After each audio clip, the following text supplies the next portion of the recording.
Welcome, dear listeners. I'm Jonathan Carlin. And I'm Ben Carlin. And we invite you to join us through the Griffin door, your one-way ticket to the enchanting world of Harry Potter. So grab your wands, dust off your broomsticks, and join us as we unlock the secrets behind Philosopher's Stone, Chapter 9, The Midnight Duel. Ooh, the Midnight Duel. Of the chapters or sequences from the first book, which probably somehow I have actually read the fewest number of times. Really? I suspect out of the whole series. Like when you restart, you're just like, skip to 2. Sometimes I'll skip to 2. A lot of times I'll just start with Goblet because that has historically been my favorite. And I'm like, let's just get the gist of it. We'll get right into the full swing of like Voldemort's return and everything that comes, in the wake of it. Yeah. But the Midnight Duel is one of those scenes that is just completely left out of the films. And the Midnight Duel is, but they do go out and like find Fluffy. They do go out and find Fluffy, yeah. So this is the chapter where, the Harry has flying lessons. He catches the Remember-All. He makes the Quidditch team, and then Draco challenges him to a midnight duel, and he accepts. And then they go do that, and Draco doesn't show up, but they find Fluffy. That's right. Yeah, kind of interesting the fact that this is almost like the last chapter of the Potions Master, where the chapter title is the Midnight Duel, which is sort of the catalyst for a lot of the events of the chapter. However, there is not actually a midnight duel. Yeah, there isn't one. There's there's the challenge of the midnight duel, but it does not come to pass. It does not. So anyway, let's go ahead and dive right on in, and we'll just kind of go through as we always do, sort of figure out what happens and what stood out to us as the chapter unfolds. I know. Well, right away, the first sentence, I love that Harry is just like, what is it, like out of the furnace and into the fire when it comes to like Dudley and Draco. It really is the case. I mean, Draco could not, even down to the fact that they're like both like D names. Oh, D names, and like the favorite only, the spoiled only child of people who dislike Harry. Right. And it's remarkable that like literally it's like for Harry, it's like, how could goodness, I'll never have to deal with Dudley ever again. And then it's like, oh man, right? Like now there's this guy, in my new world that I love so much. So that's pretty unfortunate for Harry. One of the other things, just on that exact note, that I think is particularly interesting is that this chapter in particular, I think, really, really, really starts to ramp up this idea or constant looming threat of Harry's expulsion from Hogwarts. Yeah. Which, as a kid, I remember thinking was like this really weighed on me super heavy. Like the really? constant, because I was always like, goodness gracious, like what they were able to establish in terms of what life is like for Harry at the Dursleys, and the fact that he miraculously was able to escape that life and go live a better life. And then the fact that like it feels like that knowledge is sort of constantly being used against you, where it's like expulsion on some level, like, would never be a good thing. And especially as like a student, the idea of getting like suspended from school always seemed like a really ominous thing to have happened. It's like the equivalent of getting like a jail sentence, but for like an elementary school kid or something. It was like if you were suspended, it was like, because any kid would rather like stay home and go to school. Like, I mean, going to school. Oh, usually, I know. I always thought. I remember there was. I think in my entire like elementary school career, there was like one kid who ever got expelled for anything, and he was out of school for a week. And I remember the whole week just being like, I mean, he didn't have to come to school.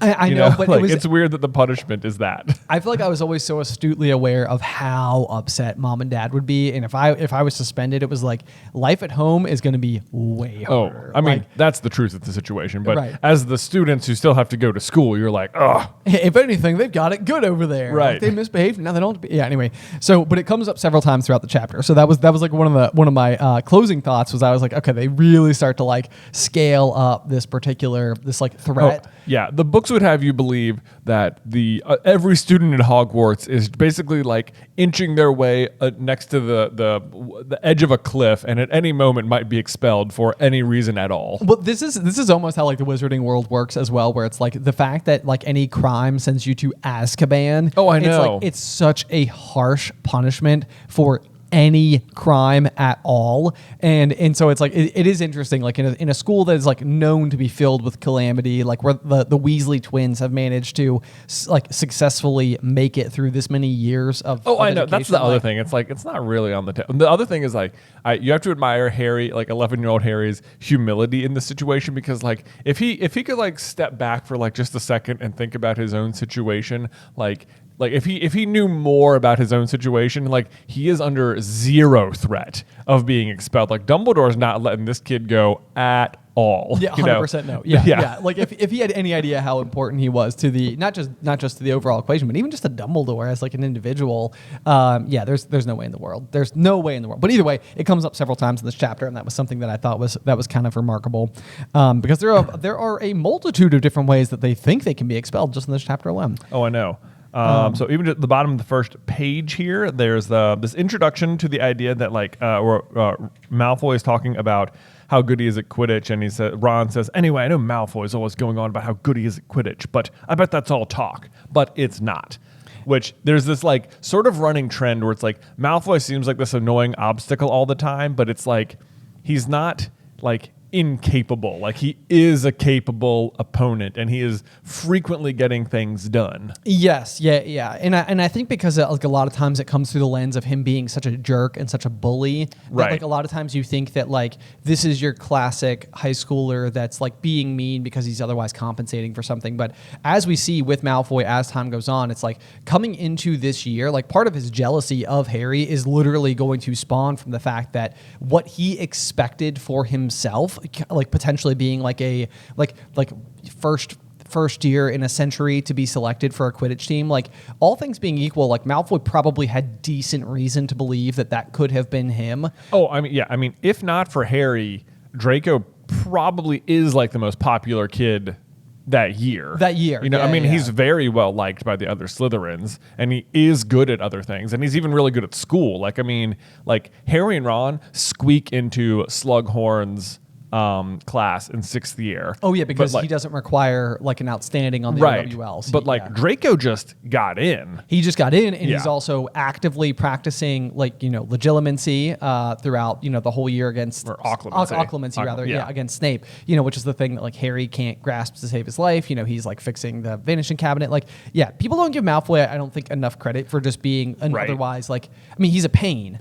He's an absolute pain, an absolute jerk. But I think people like it's easy to like rope him in with like Crabbe and Goyle is like he's like annoying and he has resources, but he's not actually very good at this stuff. But like he is good at this stuff. He is good at this stuff for sure. One of the huge ironies though that we see inside of this chapter is that like really Draco is kind of his own worst enemy when it comes to this whole Quidditch thing, because if not for his like sort of jerk move and picking on Neville and stealing the Remember All, like then Harry he's not able to display his instinctive abilities on a broomstick. And my note at the end of this chapter was Malfoy keeps accidentally advancing the plot for Harry. Yes, absolutely. Yeah, he takes the Remember All, Harry gets on the Quidditch team. He challenges him to the Midnight Duel, Harry finds the trap door. Even the fact that like from the very beginning that like Draco was one of the first fellow students that he ever met and sort of like brought about this like negativity attached to the name of Slytherin House.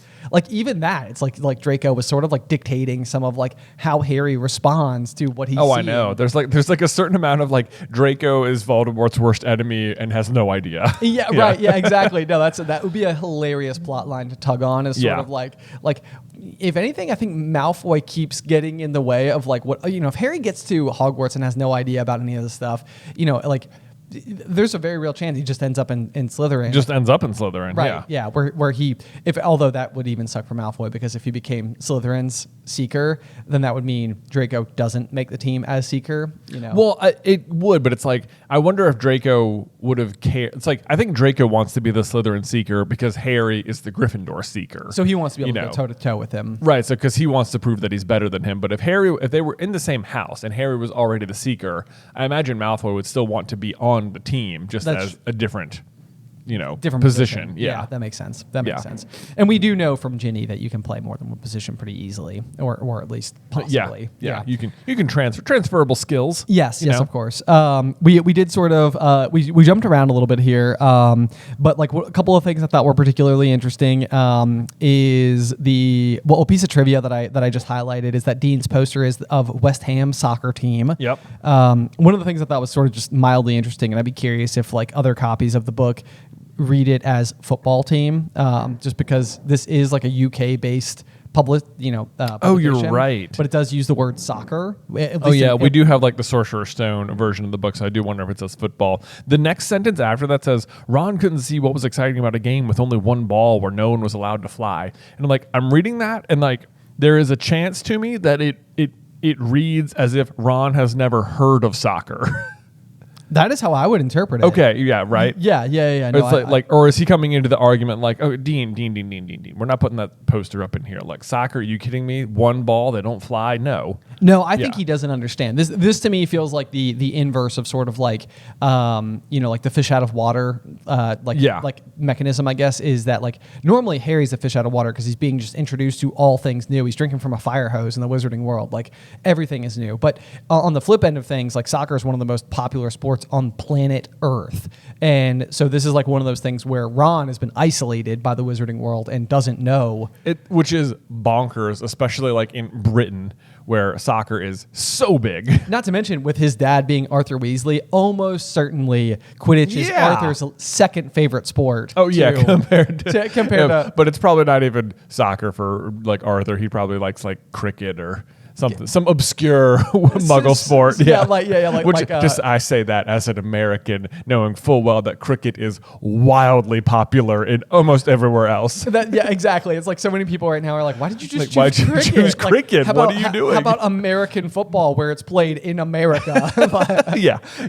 You have other versions of it in Canada and Australia, but then also American football, so much fun. You guys see the Hokies last night? They stomped Syracuse. It was great. Yeah, totally stepping out of the context of our show here. I know. Yep. Sorry about that. We'll get back to this now. Okay, but I thought that was funny because literally yesterday I had a message on Instagram where someone was like complaining that like there was no way the Harry Potter books actually took place in the 90s because at no point in the books did any of the characters say like, wow, can you believe the run the Bulls are having right now? It's like excellent point, but also Ron's never even heard of soccer, so I doubt they know about American basketball. I think we're clear. Yeah, they didn't know who Jordan was. No, that's hilarious. But okay, so as we move on past the West Ham team, the other thing that I find to be kind of interesting is the way that Hermione sort of struggles a little bit because you see the first time where like Quidditch is not something you can necessarily like you can read about it in books, but like it's not something you can learn how to do from a book. Like it needs to be done through some level of like, intuitive relationship with the broomstick. Yeah, I mean, Harry is acting completely on instinct when he's on the broom. 100%. I mean, it technically is not the first time he's ever ridden a broom. It's true. Because we know that Sirius gave him one for his first birthday that would hover like a foot off of the ground. Yeah. But like clearly Harry has some like instinctive abilities when it comes to flying. But it is always interesting to me because the other one that I think this also ends up being true for, where instincts sort of outplay what you can learn out of a textbook, is that Harry does outdo Hermione in Defense Against the Dark Arts. Yeah, so it does tie in there too. Yeah, it's the one subject that he's able to sort of like edge her out on. It's just kind of interesting that this is like also true for this particular other activity that Harry also happens to excel at. Yes, it does. So it's like no coincidence though. I also love when the male gets there. When Neville gets the Remember All in this one, there's a few things that I like about this little section here. Is one that it says Harry hadn't had a single letter since Hagrid's note, something that Malfoy had been quick to notice. Which is just like, dude, Draco, how obsessed are you with Harry? Oh my gosh! Like every morning you're like, did Potter get something? Potter, you in the mail? You in the mail? He didn't get any mail, right?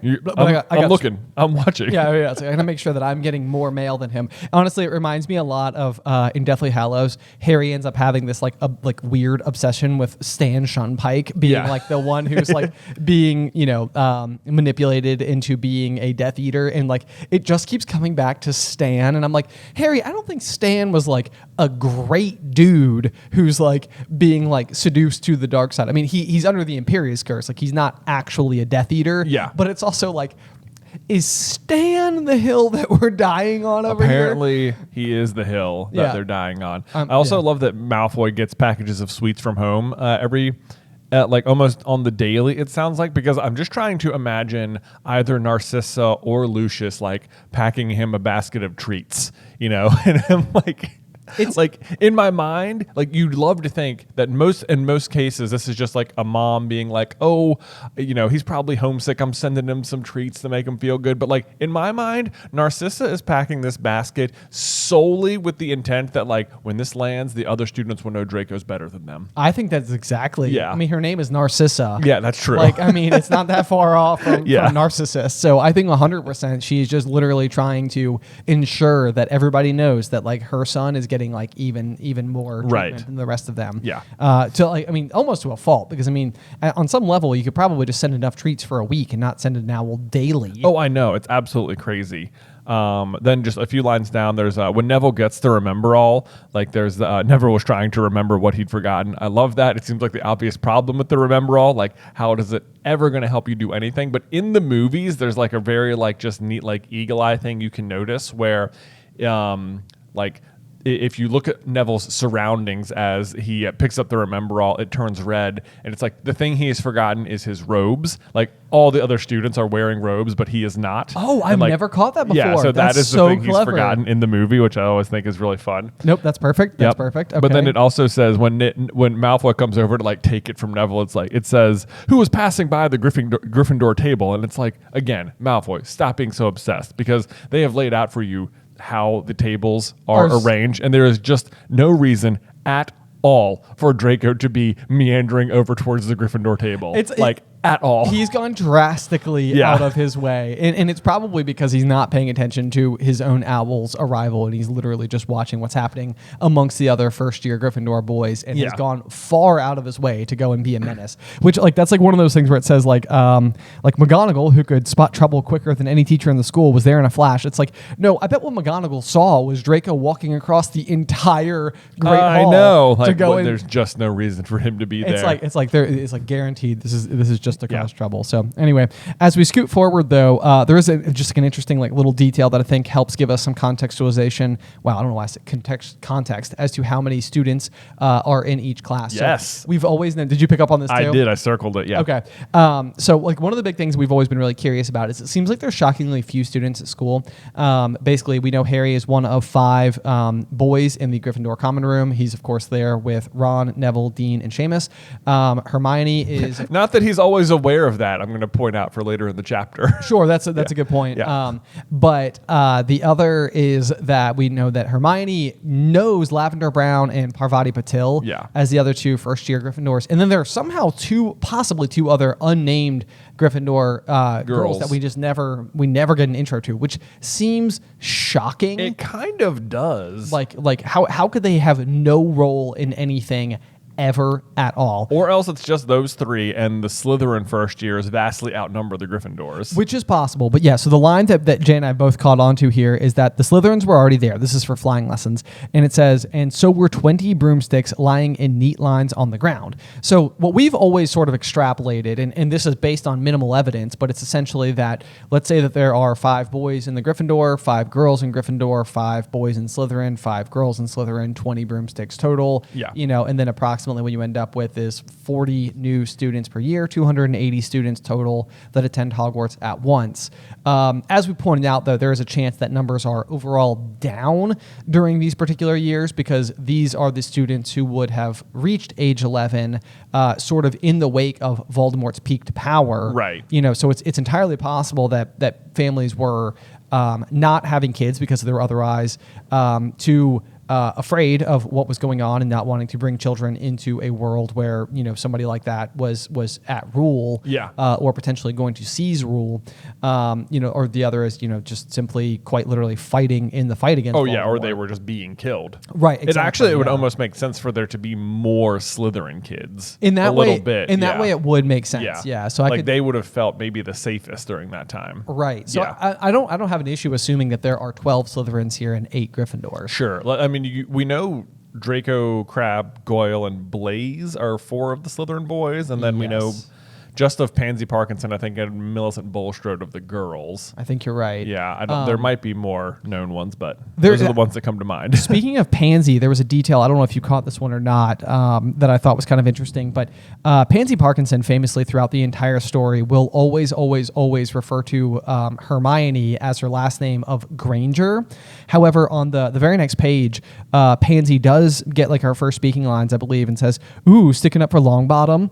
A hard-faced Slytherin girl said, "Never thought you'd like fat little crybabies, Parvati."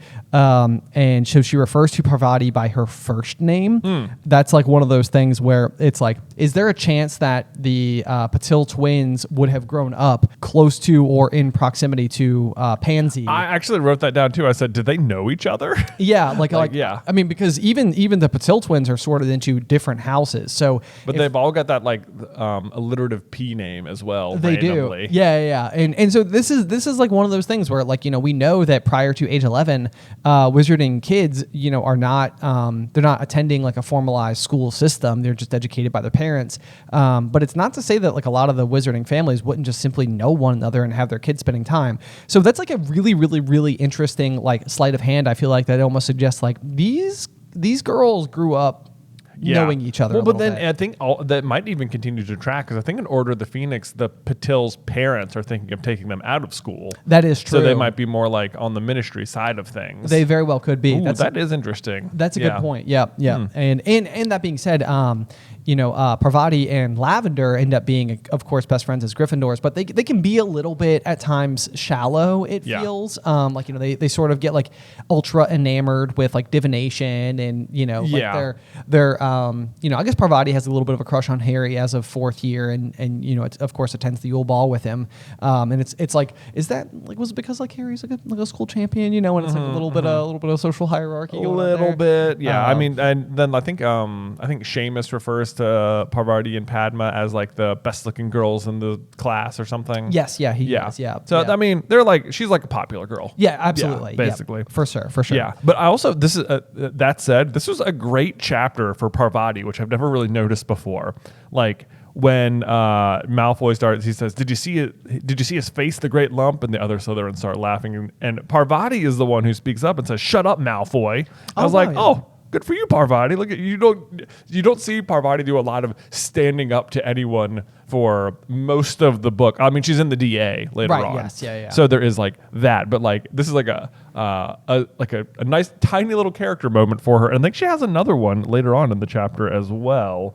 We'll see if I can find it again as we keep moving. Yeah, well, speaking of tiny character roles, let's talk about Madam Hooch for just one hot second, who clearly has just got the most choice position at Hogwarts School. Oh my gosh. Of anybody, because near as we know, like flying lessons are like a really big deal. And I suppose it's possible that like they have other flying lessons that they just don't tell us about. But as far as we know, this is the only one they ever have. And beyond this, the only other thing that we know Madam Hooch to do for the school at all is referee the Quidditch matches, which, each team plays 3 games total per season. Like this is like one of those, like my brain can never math correctly, but 4 teams that all play each other. Does that end up accumulating? I think it's 6 games total. Okay. Yeah. So it's like, it's not a terribly busy schedule. Yeah. Right. It's not even like she's like running the Quidditch tryouts or overseeing practices or something. Like maybe she has to like keep track of the schedule when the captains schedule it or something. I don't know. Possibly, yeah. Like, but it feels like one of these things where like maybe she's just like a resident of Hogsmeade and just sort of like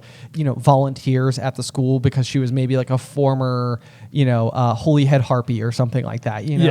Like she was like a famous Quidditch player once upon a time. Is fierce and tough and stuff like that. But like pretty much just comes in, helps out with Quidditch stuff. But like I think even later in this book, she like Snape replaces her as the referee for one of the Quidditch matches. You might be which right, is kind yeah. of like, oh, I didn't know Snape was so good on a broom. That it is always kind a of little surprising. Yeah. It's like that's like one of those where I feel like there could be like a training montage in like a Marauder series where like Snape, because I mean Snape is not exactly regarded in any of the flashbacks as being particularly athletic. So it's like, is it possible that like what you would see if you were watching a Marauder series and you know, James and the rest of them going through their years at Hogwarts rather, like if Snape would be like working really hard to actually like overcome what might be like some skill deficiencies in the world of flying and like actually like grows to be good at it somehow. I mean, I can see him like privately training himself to be good at Quidditch just because of how jealous he is of James. Yes, almost certainly. And I mean, he does fly a broom in the Battle of the Seven Potters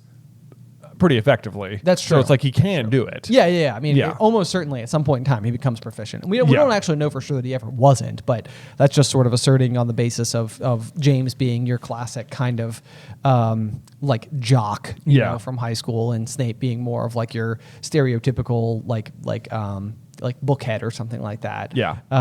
You know, but anyway, so on the note of Madame Hooch a little bit, there's kind of a nice sentimental moment, I guess, if you want to call it that, where she seems pretty tough, you know, like, what are you all waiting for? She barked, you know, and it's like, it's almost immediately like she's kind of got like a little bit of like intensity, but then Neville's broomstick, of course, sort of like goes rocketing off the ground. This is like one of those things in the movie that I actually feel like I would argue was not a detail that was like well executed. Neville is sort of like klutzy on his own, but in the film, when Neville's broom goes up in the air, it's almost bucking him in the same way that Harry's broom is bucking him during his first Quidditch match. Yeah. My only like big thing about that is that like we know why Harry's broom was bucking him. Like, right. It's specifically because Quirrell is there like actively trying to hurt him while he's on the broom. Like Harry hasn't like lost control, you know, but like when they show it like Neville doing the same thing, it's like you might just be under the impression like, oh, brooms just do that. Yeah. You know, like that might just be like characteristic of. Whereas here in the book he like shoots up in the air and then is like, oh, and just sort of like slumps off. Kind of almost immediately falls off. But anyway, so that's the thing. You know, Neville falls to the ground. She immediately comes over, assesses the broken wrist, and I think that like, you know, she then like walks away with Madame Hooch, who had her arm around him. So it's like for someone who was otherwise kind of like fierce, you know, it seems like with Madame Hooch, it's like she clearly cares for like a student in need. Yeah, I mean, there is that. I also feel like that when I was reading this, I was like, it seems like she should have been prepared for almost this exact thing to happen. You know, like you have a bunch of first years who've never been on a broom before. Like certainly you're prepared for one of them to fall from a great distance. Like what should, you know, this seems like the number one thing you should be looking out for. It seems like there should be like a spell cast across like the ground or something. Yeah, and like you can't go more than 5 feet or something. Exactly. Yeah. And if you do fall, it like will cushion your landing. Yeah. Or like I don't know. Or then even then she just like Neville falls and she's like, all right, I'll leave you all here unattended with the brooms. Yeah, right. Like, I wrote, next to that. Yeah, like, not a good call, Madame Hooch. It not also, a great call. It seems like in every other occasion ever when somebody needs to be sent to the hospital wing, they're almost always sent off either on their own, which I think Neville was literally in the last chapter when he spilled potions on himself, or another student guides them up to the hospital wing. So it's like the fact that the teacher's taking them is kind of like, is that really necessary? But maybe because she's not a real teacher. She's just a volunteer. Just a volunteer. There you go. But then, let's see. No, never mind. Okay, never mind. We'll come back to it. Okay, let's see. No problem. Malfoy goes into the air. He throws the Remember-All. Harry realizes he's immediately good at flying and catches it. And then McGonagall sees him, and she comes out and she's like, "How dare you? Might have broken your neck." Yeah. So I was almost surprised she's like so mad at him when she's there to. I think she's putting on a front. Oh, you think she's like... That's my thinking here, because I think McGonagall has such a soft spot for Quidditch. Yeah. Like, this is like one of those things where I think she's normally very stern as like her resting demeanor. But I think in this particular instance, she knows that what the rest of the students need to see is sternness. Like that's my read on the situation. Like she's almost like, well, I can't go out there and just be like, well done, Potter. Yeah. You know, like that sends a bad message to the rest of the kids. It's like they need to think that he's being punished for exactly what's about to happen here. But guess who speaks up? Who speaks up? It's Parvati. Is it Parvati? There we go. That's your moment. She says, it wasn't his fault, Professor. And she says, be quiet, Miss Patil. And I'm like, oh, she's the first one to speak up for Harry. Way to go, Parvati. I know. Way to go. This is probably your best chapter. She does start strong. There's one thing we just glided over real quick that I just want to touch on real fast. Simply because it comes up later. But Harry's first moment, coming off the ground on the broom, it says, in a rush of fierce joy, he realized he'd found something he could do without being taught. This was easy. This was wonderful. The only reason I bring it up is just this is the memory Harry goes back to when first trying to cast a Patronus. You're right. Yeah. So this is that's just like sort of like a notable that means that like in this moment like this is like one of the best things that's ever happened to Harry before. Right. Absolutely. Even more so than Hagrid's arrival or going to Gringotts or getting his wand or meeting Ron. Being on a broom. Yeah, being on a broom. It's like the amount to which Quidditch is important to Harry is like one of those things that like very much think it's like glossed over in the movies. He's sort of like just on the team in the movies, but like his motivation for like even learning the Patronus, it's not because he like cares about defeating Dementors or doesn't like them or something. It's like it's so he can play Quidditch. Yes, like that is his primary motivation. Like when he's dating Cho, like with the only thing he knows to talk about, let's talk about Quidditch. Yeah, but this is my thing basically. This is it. It's that and defeating Dark Lords. That's it. That's what I do. What would you like to choose? Your boyfriend was killed by one of them. Okay, so Quidditch it is. So Quidditch it is. And then she's like, no, actually, I really want to talk about that first one. Only that. That date does. You probably need to talk about it too. Yeah. Well, I mean, that's probably true. That is true. Like, no, I've got Hermione. Harry, come on, Harry, dude. Oh man. Anyway, once again, so basically, as Harry is being like carted away from all of his fellow students there for catching the Remember All, we get the line he was going to be expelled. He just knew it. So once again, this is like the threat of expulsion is just kind of constantly looming over him. There's sort of a dark moment, if you will, where of course Harry thinks he's certain he's in trouble. Professor McGonagall goes to Professor Flitwick's class and says, "Could I borrow wood for a moment?" Wood, thought Harry, bewildered. Was wood a cane she was going to use on him? I wrote yikes next to that. Yeah. It's like, what has happened? Like, we never get any indication that the Dursleys have done anything physically harmful to Harry. Yeah. But like, this is like one of those where it's like, did the Dursleys do something physically harmful to Harry? I mean, Dudley had the smelting stick, He did have the smelting stick. Which was apparently given to students for the express purpose of hitting each other when the teachers weren't looking. That is just, again, I think that's through the lens of Harry. Yeah. That has to be the case. Anyway, so that's like one of those things where I read that line and I was like, I've never caught that before, or it has never really stuck with me before, but I was like, man, that's a scary thing to think is about to happen to you. Certainly is the way Filch seems to treat the students, as if that's like an actual punishment he's allowed to reach for. Yes. Yeah. But again, that goes back to Filch's whole thing where it's just sort of like, it's like his whole embodiment is like rule breaking or rule following to a fault. Yeah. So anyway, the description of Wood I always think is fascinating because I've always loved the casting of Wood in the films. I pretty much just make a fire beater. Make a fire beater. Yeah. Wood turned out to be a person, a burly fifth-year boy who came out of Flitwick's class looking confused. Now, I just wanted when McGonagall gets Wood from the class in the movies, he doesn't get him from Flitwick's. This is just one of those great moments in all of the movies where she gets him from Quirrell's class, and this is where Quirrell's holding up the iguana for just no reason. It's like iguanas are not magical; they're like remarkably common creatures. Yeah. No, I know that is like one of our favorite scenes to throw to whenever we're talking about Quirrell. It's just like, why is he holding an iguana? I know. Can you imagine what they were doing on set? It's like, so he'll be teaching class. Hold this. What? Sure. The iguana? Yeah. The small, the big one. The big one. Okay. Yeah. Fun fact: my first job was working at a store called Petland, and one of the things I worked in the fish and reptile department, and the storage container for the iguana tank was clear on the front, where customers could come by and peer in at the iguanas, but on the back end was just a bunch of locked doors in like the back room that opened up to the other side, and it was the most terrifying thing in the world because you put the key in the door and you would turn it to open it, and then like iguanas may or may not just jump on you because like, they're all of a sudden the door is opening and they're just like, what's going on? Freedom! Yeah, so the number of times, actually one iguana did get out for a very long time and we didn't find it forever, and when we did, it was like 5 times the size as when it escaped because it was like eating all of like the crickets and stuff that had jumped out. That's hilarious. It was pretty ridiculous. Anyway, that's a total So there was just like sort of a wild iguana roaming around the store. If you ever go to a pet store, you can almost be certain that somewhere hiding behind like the walls or tanks or pumps or something like that is like a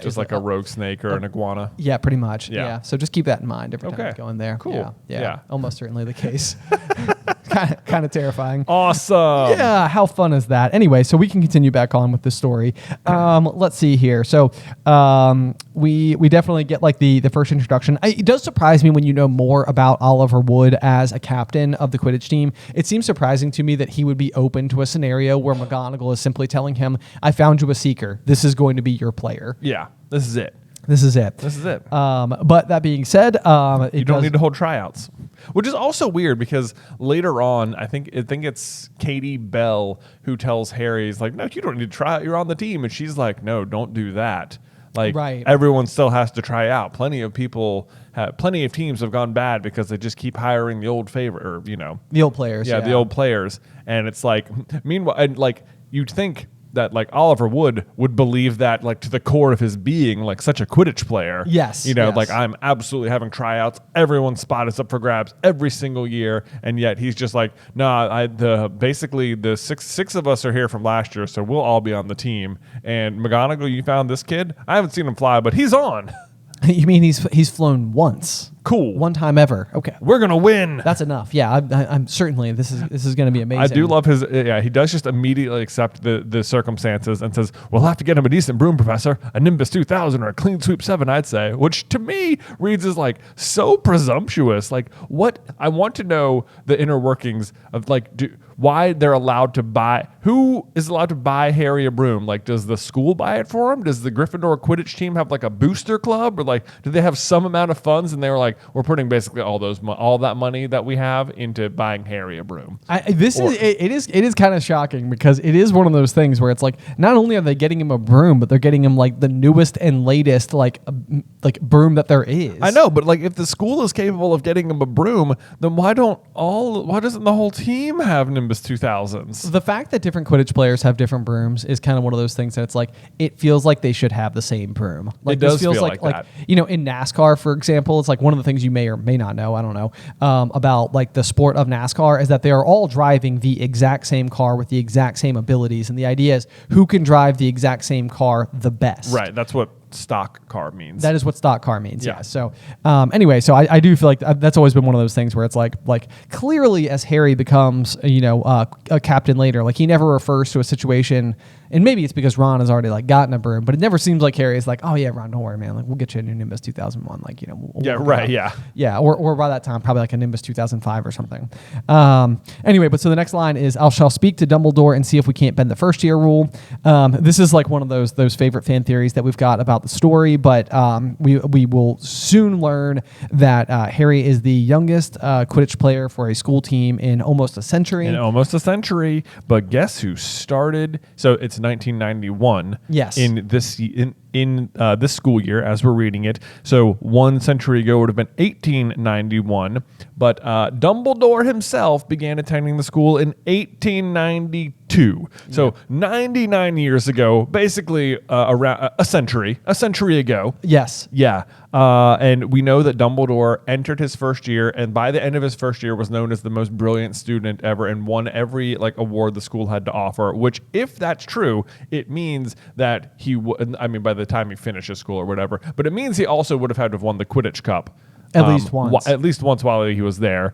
And we know that Dumbledore is like really into Quidditch. Like he keeps up with it as well. Like he's like, he always knows how the Chudley Cannons are doing or whatever. Yes. So it seems like Dumbledore's in on it. We see him fly a broom as well when they're coming back from Madame Rosmerta's to go. True. And it even says like Dumbledore like leaned down on the broom. Like he knows like he's good at it. Yeah. Like he knows how to handle a broomstick. Yeah. So And the fact that it's literally just like, I shall speak to Professor Dumbledore, see if we can't bend in the first year rule. It's like, if anybody was going to allow, somebody to do it, it would probably be going and asking the person who quite literally was the last exception to the rule. Exactly. So if you ever wondered who was the last first year in a century to make a Quidditch team, it was Dumbledore. That's our thought. That's our thought. Yeah. There we go.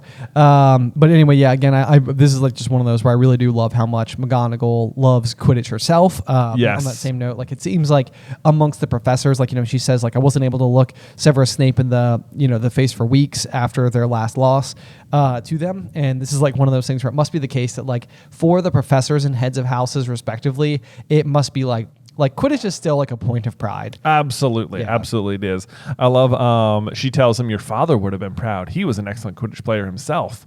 But I think it's interesting because you later see James like walking around the school and he has a golden snitch with him and catches it, but James was not a seeker. No, he was not. Yes. Yeah, that's a good point. One of the other details that we'll eventually learn is that snitches are specifically crafted, by the maker who makes them like while wearing gloves, because one of the things that snitches are capable of doing is providing like a flesh memory to basically showcase like who was the first person to ever handle that particular snitch. Yeah, in the case of like people reaching for it, which to me, even when I think about it, doesn't even seem like it makes sense. Like, it's perfectly possible that like the losing team's seeker like reached out and made a grab for a snitch and just missed. That's but true. Like touched it. Yeah, like touched it. Yeah, that's a good point. I don't know that it perfectly holds up, and it certainly never reads for the first 6 books of the series at any point in time as if they are not just reusing the same snitch. Yeah. But then like when Harry receives it's almost as if like Dumbledore like left him a golf ball.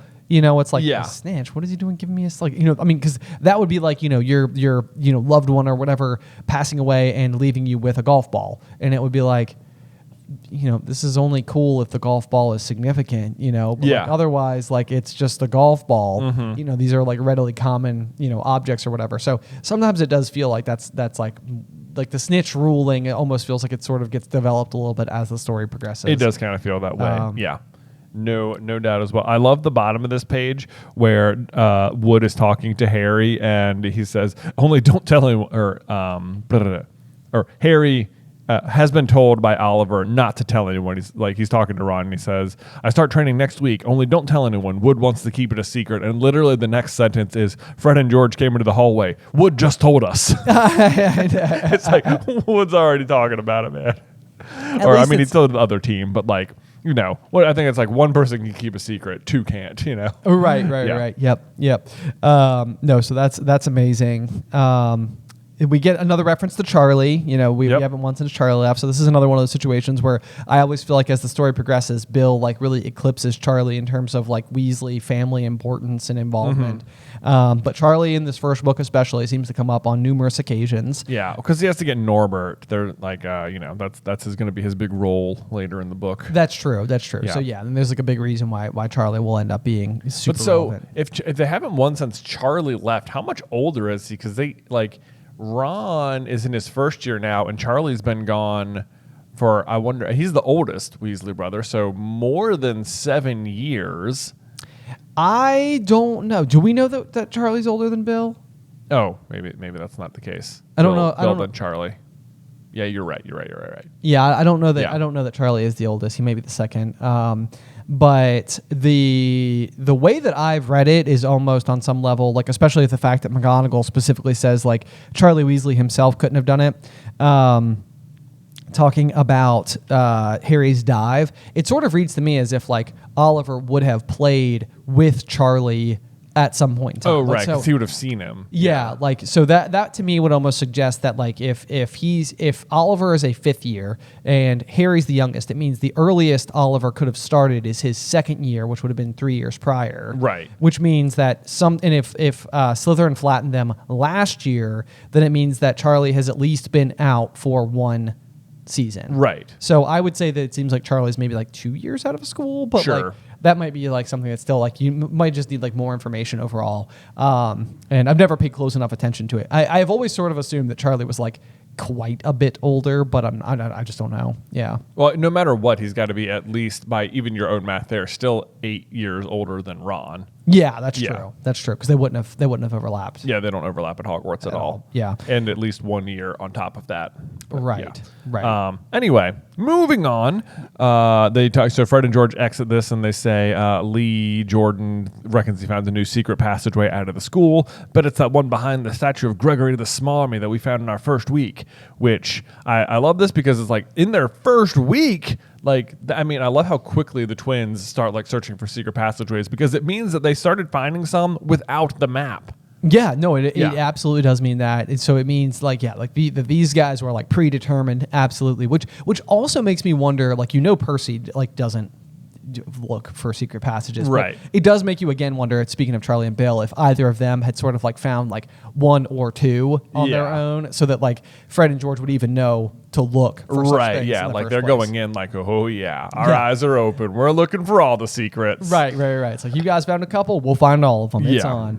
Gregory the Smarmy, I just highlighted and just said trivia. That feels like one of those questions that's like, in their first year, who does Fred and George say that they, where do they find their first secret passage or whatever? Does Harry ever use that one, the statue of Gregory the Smarmy? To get out? Don't remember. don't A lot of the think secret so. passages are attached to like specific Hogwarts like objects or statues or pieces of the scenery in the castle or whatever that they do not stick in my brain at all. Yeah. These are not details that stay with me. Okay, that's funny. I know that the one to Honeydukes is like in the back of the statue of like the one-eyed witch. Yes, right? the one I do remember that one. Yeah. This is like a really cool attention to detail thing. Earlier this year, I was playing through Hogwarts Legacy, which I only got like a third of the way through. Okay. But like I was just you're just wandering through the castle, and at some point, like I looked up on the wall, and like there was just this big painting of the of like trolls in tutus or whatever. Yes. And I was like, oh, and I turned around and I was like, this is where the room of requirement is. Like it's right here. And then I wasn't at that point in the book or in the game yet, but like sure enough, later on it was like, boom, this is where it is. And it was like so fun to like realize that like this is from the book. That's right. It's got to be. This is where it is. Where it's supposed to be. Like the attention to detail was like right on point. Yeah. That's amazing. That was amazing. a very fun discovery. No, that's so anyway. cool. Yep, I love it. Let's see here. So then we finally start to edge forward to the actual midnight duel. The chapter's namesake here, where Malfoy basically comes over and once again is just basically like egging Harry on a little bit in a way that it's like he's had to cross the whole Great Hall in order to be a pain. Mm-hmm. You start to learn like a little bit, I guess, about what like wizard dueling is, but it still feels like sort of. it feels to me like this is like the 11-year-old's interpretation of how it's supposed to go down, because like basically Ron basically steps in immediately knowing that Harry basically doesn't know what a wizard's duel is, and Malfoy says like, never heard of a wizard's duel before, I suppose, and Ron's like, no, of course he has, I'm his second, who's yours? And it's like this idea of having like a second in a duel, like maybe this is a thing for like real world duels, a la Alexander Hamilton or something. Yeah, I know. I'm like trying to figure out what they mean by like a wizard's duel here, because like if you're like, what is the situation they're in where it's like it is civil enough for there to be rules, like there is a second to come in, but it's like a situation where death is on the line, and like it feels like if you're like when they're in like the Battle of Hogwarts, people are dueling all over the place, but that feels like wizard dueling in a sense of like we're fighting in a war. Yes. What they're describing sounds more like an organized event. It absolutely does. Yeah, but it's like what are the situations where death is on the line, but you're like, but we'll have a backup person where the backup person isn't just helping you defeat your like deadly opponent. Well, I think it's like a defending of one's honor type of situation. Yeah. Like I think like in Game of Thrones or whatever, I think Tyrion, this is where he has oh goodness gracious, if I hadn't started Jamie. Is it Jamie who fights on his behalf? Oh, well, that's, who he wants to fight on his behalf. But he ends up having Bronn. Yeah. Bronn fights on his behalf. So like Tyrion and Bronn sort of have this particular relationship where it's like, if challenged to a duel, you may have somebody step in your stead, yeah, and perform on your behalf. And it seems like there's almost like associated like legally binding or socially agreed upon like ramifications based on the win of the duel. Yeah. Like based on who wins. It's like, okay, well, now it's settled. Now we know. Yeah. Tyrion wins. Tyrion wins, but this is, I mean, even this is different. It's not like they each get a champion, you know. Yeah, no, I know what you mean. Yeah, it's kind of odd and weird. So anyway, yeah, wizards duels apparently. But what we again realize here is that like I think it speaks a little bit to Malfoy's sort of like slightly more capableness than you might typically grant him. I mean, like the way he goes about it here is that he very intentionally is able to hook, line, and sinker Ron and Harry in the situation, like effectively get them to go and be out in the castle in the middle of the night where they're not supposed to be, and at no point in time has intention of actually going and participating in such duel. And on top of that, basically is tipping off Filch as to where they're going to be in the middle of the night. So I know that's jumping ahead a little bit on the chapter there, but it's sort of like, I mean, Malfoy is like being pretty, smarmy himself there, didn't we? Yeah. Can call it Malfoy the smarmy. Malfoy the smarmy. Yeah. I love how when Draco is issuing the duel, he says, "Wizard's duel, wand only, no contact." And then like one like paragraph later, Harry's like, "What if I wave my wand and nothing happens?" And Ron says, throw it away and punch him." He's like, no, you're already having this apparently civil duel of honor. The one rule was no contact, Ron, okay? Ron's like, screw that. Punch him right in the face. Punch him right in the face. He also says if he tries to curse you, you better dodge it because I can't remember how to block them. I underlined, I can't remember, and said, as if you ever knew. As if you ever knew. Yeah. Nope, yeah, that's exactly right.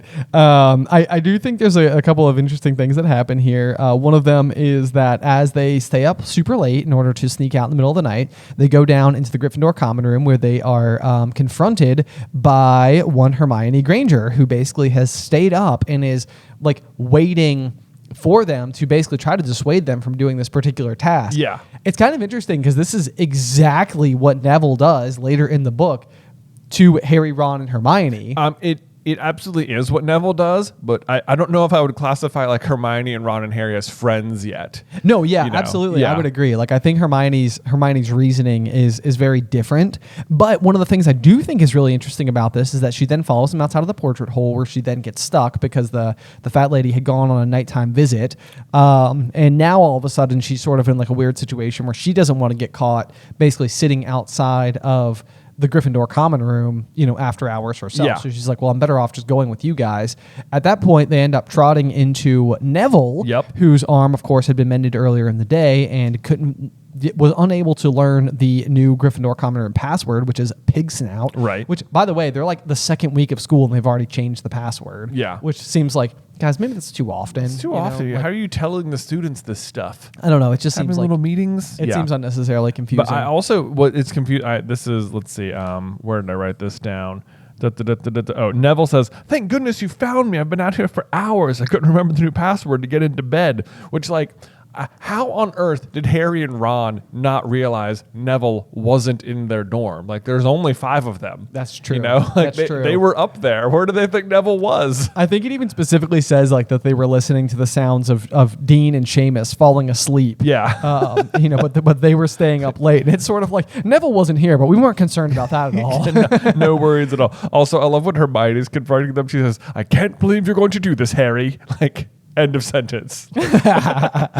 Ron, obviously you do this. Harry in particular, so I can't believe it. Right. Yeah. No, what I find fascinating about this, so we just made a video this past week on the Super Carlin Brothers YouTube channel where we were talking, what were we talking about? Something to do with Neville. It was what if Sirius raised Harry? Yes, that's exactly it. Yeah. Because basically it ends up being the case that Neville and Harry end up being a little bit closer, and therefore Neville is just like part of the group. And one of the things that we point out inside of that video is that like it's like, oh, see the devil's snare when they're going through and doing all the respective challenges. Like Hermione does potions, Ron does chess, Harry does winged keys, and it's like we know that Neville's like best subject is herbology. So it's like on some level we made the point. It was like it almost feels like Neville was intended to be the 4th member of this group. Right, and like Dumbledore thought he'd go with them or something. Exactly. Yeah. And like on some level I was like, this started to be my new headcanon, especially as I was reading this chapter, because I was like, if anything, it does seem like it was like there are 4 challenges that they go through. We know that. Well, there's also Fluffy and the troll.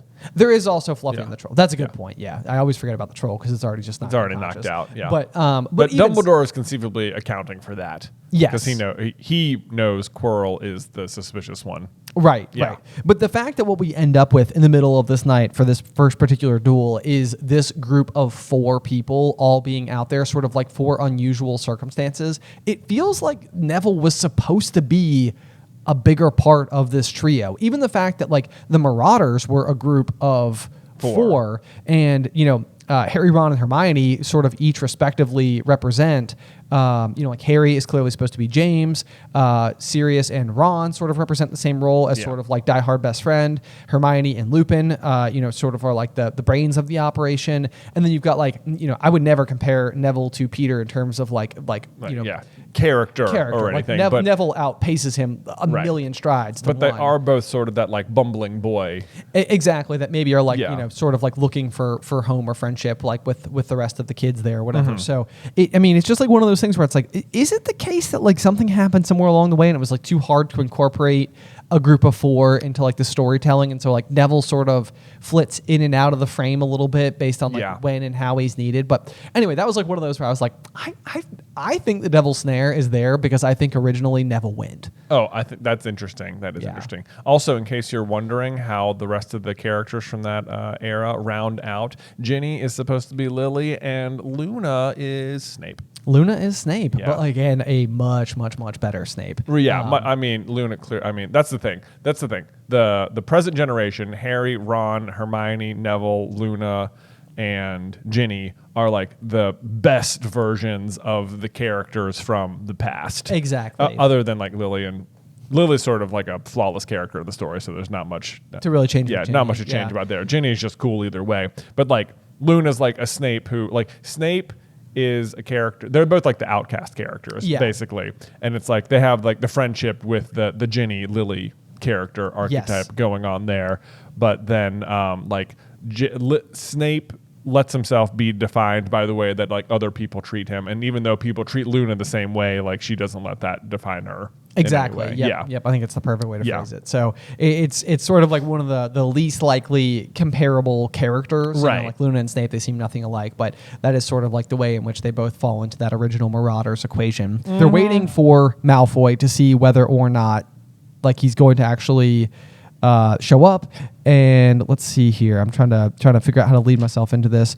There's the Curse of the Bogies. Curse of the Bogies. Yeah, which I think is sort of like, I think the Curse of the Bogies is a really ominous way of saying the Bat Bogey Hex. Yeah. Which like feels like one of the more common hexes that like largely comes to pass. Like it feels like it's sort of in vogue during Harry's time. Yeah. So I never even know what that's supposed to mean. Like, is it supposed to make make bats come out of your nose? Or is it like, are you covered in like bat snot? It always seems like, they describe it as like little flapping things all over your skin, which almost makes me think like, I don't know, it's really kind of disgusting to think about. But it's almost like boogers affixed to your face that are then flapping. Right. Is sort of like my interpretation of it, which is just the Bat Bogey Hex. Yeah, just kind of horrendous to think about. I also just highlighted where it said the Curse of the Bogies Quirrell told us about, and I just like made a little note that said teaching. Oh my gosh. Something Quirrell learned. did it teach. He did it teach. Amazing. But from there, we pretty much see that Malfoy again has absolutely set them up. Mm-hmm. Filch is once again sort of like discovering them and or just simply waiting inside of the trophy room where they're supposed to. You gotta love that Filch is totally okay with this sense of like entrapment happening here. Where it's like, oh, you set people up to get in trouble? Great, I'll get them in trouble. Yes, exactly. And in no way, shape, or form is he just like intending to head it off. It's like instead of just waiting outside of the Gryffindor common room, he's waiting inside of the trophy room to discover them where he knows them to eventually be. Where it's like a real teacher or like somebody who's trying to like enforce rules here would simply head them off before they ever even had a chance to get this far. Exactly. It's just ridiculous. He thrives on the idea of being able to punish them. Yes. Hilariously, I know that we've harped on it a lot, so I won't spend too much time on it, but they basically go directly from running into Filch and Mrs. Norris to running into Peeves, which I once again think is just literally no mistake. I think that they're just on opposite ends of the same coin. They are out in the middle of the castle for the same reason. One is trying to enforce rules. One is trying to cause chaos. Just again, I think like doubles down on that idea that Filch is just in fact a poltergeist, and it just keeps coming up, and I feel like it keeps fitting. Yep. But when they do run into Peeves, they say, "Shut up, Peeves, please. You'll get us thrown out." And so just once again, just like another nod to this idea of you were out of bed. That's it. You don't get to learn magic ever again, ever. Right. Yes. As if that is how it would work. Then they find the door, which is locked and opens to Alohomora, which like what a pointless lock. Like there's so many other ways they can lock this door that like Alohomora won't work on it. It's like this is the kind of like thing that makes it feel like Dumbledore wants it to be discovered. It's like yes, like on some, because, and that's the thing is that, you know, he, like, what am I trying to say here? The accidental stumbling into this room is just an extremely dangerous thing to simply have happen. So it's like, okay, so it's locked. That means first years can't get into it. But like basically, like as soon as you've learned this spell, it's like, yeah, anyone could get in. But it's like, it's not only a matter of like not wanting someone to be able to get in because they might get hurt by Fluffy. It's like making this door itself difficult to get through should just be another layer in guarding the stone. Yes, you know, and that's like one of those as well, like where you can start to inch your way, and I won't do too much of it now because I want to save it for later. But the Dumbledore's big plan, essentially suggests that everything to do with the recovery of the stone is effectively just an obstacle course specifically created for Harry and friends. Yeah, but we'll definitely delve into that really big as we get towards the end of this book here. But so anyway, yeah, so they basically successfully escape Peeves. They eventually make it back to the, they encounter Fluffy, that is like one of those things as well where like Fluffy is just locked inside of this room. Oh, I know. For the whole year. A whole year. Ron even says like, if any dog needs exercise, that one does. And I was like, no, but for real, that is a real thing. Like, come on. I highlighted that same phrase and literally said, not a terrible point. Yeah. Like that is just true. I know. Poor Fluffy up there. Yep. But then, so they make it back into the common room by using the password pig snout. We get the totally infamous line from Hermione who says, "I hope you're pleased with yourselves. We all could have been killed or worse, expelled." I know. I'll highlight that one, which is such a classic line. And I noticed this too, is that on just the page before that, when they're in the room with Fluffy, it says, "Harry groped for the doorknob. Between Filch and death, he'd take Filch." So it's like Harry actually has like the same thought process, but in reverse. Oh, that's hilarious. He's like, yeah. Worse to be, or better to be expelled than dead. And then Hermione, one page later, is like, we could have been expelled. I'd rather have died. It's almost surprising in that case. Yeah, Hermione's not like, nope, we're staying in this room. I'm not going out there and getting expelled. Right? Like, excuse me, take my chances with the dog. Right. So anyway, we're starting to get like the foundation a little bit for not only the relationship between, you know, who we affectionately refer to as the Golden Trio, but also sort of this habit they have of sneaking out in the middle of the night, which I do eventually think like pairs up really nicely with the reception of the invisibility cloak, you know, where it's like like they sort of have to struggle with being out in the middle of the night a little bit and like you know, endure some of the woes about the fact they're just fully exposed until they can eventually be perfectly protected by it's unbelievable to me that the four of them managed to successfully sneak out and not get caught without the cloak. And later on, Harry almost can't go 3 steps with the cloak on without getting caught by Filch. That's a good point. It does feel a little bit like maybe some of Harry's like use of the cloak in the middle of the night. It's like nobody's out in the middle of the night. Like the corridors are all empty. You can just simply like, you know, not that you wouldn't have to be careful, but if you were listening, or if you know, Filch was required to like carry a torch, you know, it's like in that particular instance, just look around each corner before you go out. Yeah, exactly. Like, and the other thing is that like, if this is another thing that points to Filch being a poltergeist, is that he is apparently just out in the castle every night, but he's also working in the castle all day. Yeah, so it's like it doesn't seem like he needs to sleep. Like, why? There's no reason. I guarantee you at boarding schools, there's not people just patrolling the halls at night, making sure students are in their bed. Yeah, you just trust the students to stay in bed. Right. I mean, it would seem like it would seem like such a large amount of effort for something that I think most nights would not end up being a Yeah. problem. Well, especially there's the other thing, especially for the Gryffindor. I realize is like they get back and they're like pig snout, and the fat lady's back and she lets them in. It's like the fat lady is like for the Gryffindors should just be the reason none of you ever go out. Like literally every day, McGonagall must go to the Gryffindor common room at some point, and she could just be like, "Anyone get out of bed last night?" Oh, yeah. You know? I wrote that down actually because I was curious about the exact same thing. I was like, is it possible that the fat lady is not able to report students? Because I mean, even like when we fast forward to like a reminiscence from Molly and Arthur, we know that like one night in particular they were out past like 4:30 in the morning or something like that, and it's like. It does seem like the fat lady would just be like a really, really, really good security system just to simply be like, yeah, this person was out in the middle of the night. Like, right. Like anytime anyone, cause she can visit the other frames. Like as soon as students get out, she could just be like, well, I'm going to have to go wake up Minerva or Dumbledore or whoever. But I wonder, maybe this is like one of those things too, where it's like, I think at the end of the day, like Dumbledore doesn't really mind a little rule breaking. It reminds me of Ender's Game where like he like, when he gets to the school and Ender is like, they wouldn't have made these so easy to hack if they didn't expect us to do it. That's true. You know, yeah, and it's yeah, like, it feels like there's a little, like, I always feel like Dumbledore has this like, that sort of whimsy about him with rule breaking where he's like, of course we have rules, but like wink, wink, you know? Well, I mean, that's the thing. Yeah. Like eventually, even with the Mirror of Erised, like Dumbledore clearly is like giving Harry the cloak with the knowledge that Harry's going to leave the dormitory and go exploring. And he's basically waiting for him where he expects him to ultimately, be in a castle that you could otherwise easily get lost in. So it's like Dumbledore's pretty sure about like how certain things are going to go. The other thing too, I guess that you could keep in mind is it's hard to know how long the Gryffindor Common Room has used the Fat Lady portrait as its mechanism for entry. But if it's been up there since the beginning and it's a millennium old, it's like it's possible that like literally she's just witnessed so many kids be out in the middle of the night that like she just doesn't think that much of it anymore. Right, it's like whatever. It's like for the past 1,000 years. Kids have been sneaking out in the middle of the night. Right, yeah. So it's like... just got to let the kids be kids, man. Exactly. So, well, speaking of which, the chapter art for this particular chapter, the Midnight Duel, features the Fat Lady. Yes, it sure does. Yeah, you get an interesting look here. And it's funny because, like... They talk often about climbing through the portrait hole. And I think in particular at one point...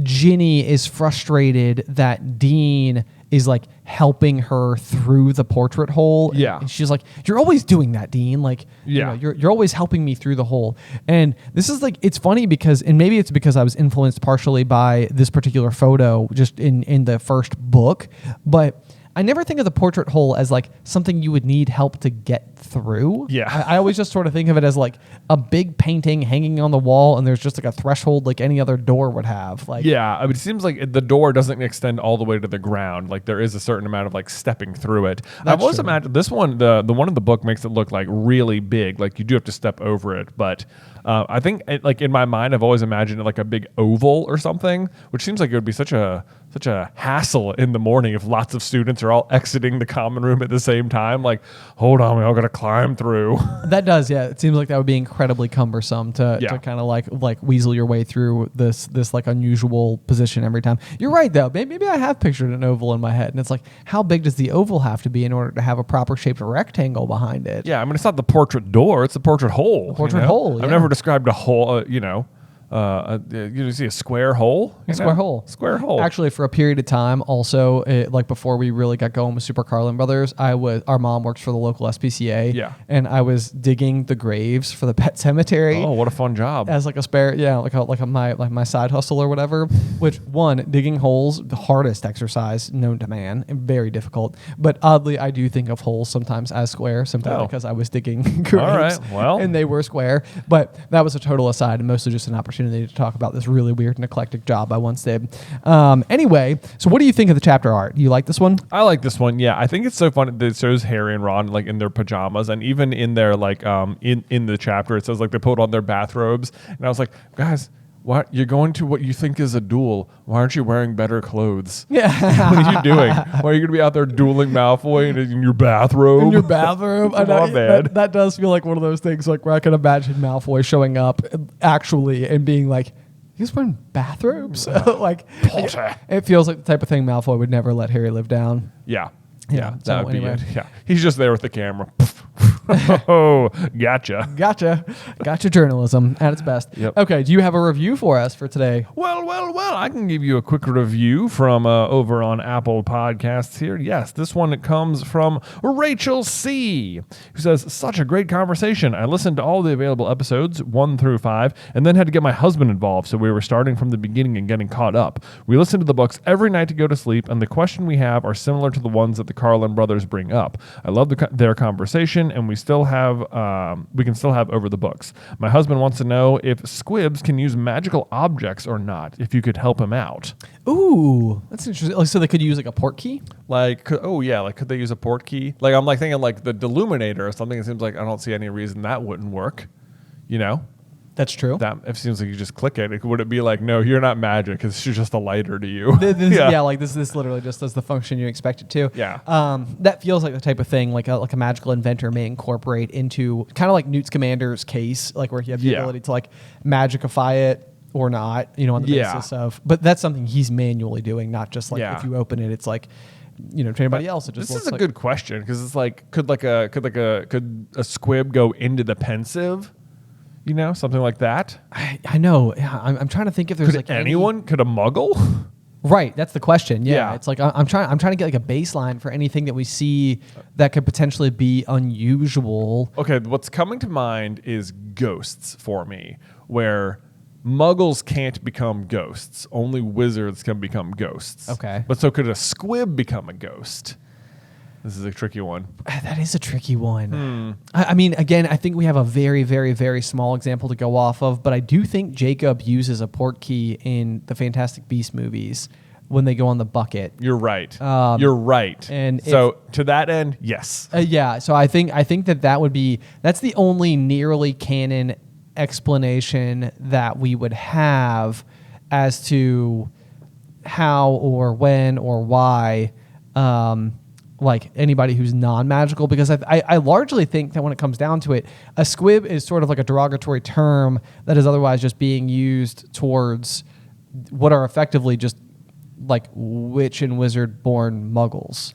Right, but there is like some. I think the problem comes when Mrs. Fig is defending Harry in court. And it's the question of whether or not whether squibs can see the Dementors, because muggles can't see Dementors, but wizards can. But she's a squib, and she says she can, and they don't know. Yeah, even I think Fudge in that situation is like, can they? And like this is like one of those situations where you can't tell because like Mrs. Fig seems better than we've ever really known her to be in the past. Like in terms of like she even says like, I had to kind of make it uncomfortable for you for all those years because otherwise the Dursleys, if they thought you were having a good time, they wouldn't have let you come over. Yeah. So you're like almost wondering like to what lengths was Mrs. Fig being like, man, I'm really gonna have to like find ways to make this uncomfortable. Yeah. Whereas Mrs. Fig still just sort of like your stereotypical like cat lady who, lives, in solitude and Although, maybe. Even to that end, like this is like some extracurricular reading on like Pottermore, but like Mrs. Fig is not cats; they're Neasels That she's breeding. So she's still like interacting with the magical world. That's a good point. In some capacity. Yeah. Right. And yeah, that's a good point. It's a good point. And the other one too is that like if you're a muggle, you're not supposed to be able to see the castle. And to backtrack on our own theory about Filch, who otherwise we believe to be a squib, right, based on the writing. Yeah, that's not necessarily canon. But so like within the story, he's presumably just a squib who works at the school, but he can see the school because he works there. Right. Yeah. So that must mean on some level. I feel but then Jacob goes inside the school too. That's also true. Yeah, that's also true. Yeah. So it's like maybe once you like from afar, it would look like moldering old ruins, but like once you actually went inside, it would just look like it's supposed to. Maybe that's like that's like one of those things where it does feel like there's a big disillusionment charm over the whole castle, but it's like a disillusionment charm is just simply so that you don't keep investigating. It's just sort of be like, well, there's no reason to go over there. Which, if you know anything about actual human muggles, we would absolutely investigate ruins to the nth degree. Yeah, right. So it's like that. I don't think that would really dissuade most muggles, but either way. But that would suggest that like if you were to cross through the barrier, then of the disillusionment charm, then what you would see is just what's actually there. I think muggles could use magical objects. I think the port key is a great example. Like the portkey exists and they use it. And I feel like if Jacob was holding the invisibility cloak, he could use it. Right. You know? He also, if he drinks the giggle water, it does cause him to giggle, which it sounds like not that magical, but I'm assuming that giggle water is a magically infused beverage. Yeah. You know, so it's like on some level, like it is doing the thing that it is supposed to be able to accomplish. Because otherwise there's no like liquid you could drink now that would like, you would take a sip and would make you laugh. Right. So, okay. I think Squibs. I mean, Jacob goes in Newt's case, you know. That's true. Yeah. That's true. I think Squibs could interact with magical objects. Yeah. Okay. I think so. Yeah. I think that you couldn't channel your magic through anything, but that doesn't mean that a magical object wouldn't still do what it magically does of its own accord. Right. Yeah. There you go. Yeah. Okay. Because even if you go to like Fred and George's disappearing head hats, like Hermione comments that the spell inside of the hat must be like particularly like skillful. Yeah. But this is also just Arthur's whole job. It's just the misuse of Muggle artifacts, and it's just like Muggles getting, you know, in accidents with magically enchanted objects. So that's like also true. I mean, they don't know how to use them correctly, but they interact with them plenty. That's true. Yeah, that's true. So yes, to answer your question, but it wasn't obvious. It took some. We got there. Yeah, we got there in the end. So anyway, but yeah, if you guys have any reviews for us, it certainly does help the show out a lot. If you'd be happy to go and leave us a 5-star, you may also get the opportunity to hear your review read here on the podcast. Oh, and leave us a question. That was fun. The questions are fun. Yeah. We also have a spreadsheet down below, which I feel like we have not interacted with in the way that we want to at all. Not a spreadsheet, but a Google form where if you have a question about a specific chapter, especially if it's one that is upcoming, you can submit your question through there, and that is actually something we can try to incorporate into future episodes of the show. Yeah. So that's a great way to sort of, you know, get involved a little bit in the conversation, and maybe if there's something that Jay and I don't happen to catch inside of the chapter, which I have to say, it blows my mind how often me and you have highlighted the same. Oh, I know, like, the things that like stand out to us. Yeah. But that possibly is due to the fact that you and I look at the story through the same lens so frequently anyway. Yeah. But if there's anything we haven't touched on, anything that you know is upcoming that you want to make sure that we do discuss, be sure to check out that Google form down below and submit it. We would absolutely appreciate it. But I think that's all for today. Yeah. Otherwise, we'll see you next time through the Griffin door.